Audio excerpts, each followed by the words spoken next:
যুক্তরাজ্যে চ্যারিটি ভিসায় গিয়ে পরিবার সহ স্থায়ীভাবে বসবাস।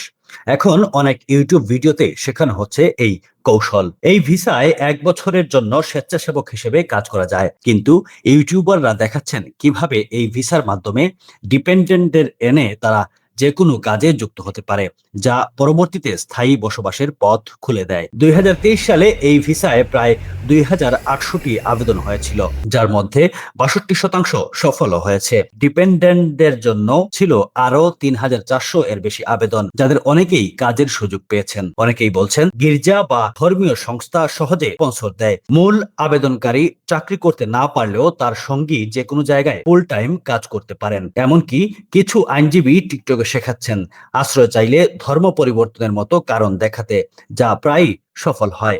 এই ধরনের টিপস এখন সরকারের নজরে এসেছে, কারণ এসব পথ স্থায়ীভাবে যুক্তরাজ্যে থাকার বিকল্প রাস্তা হয়ে উঠেছে।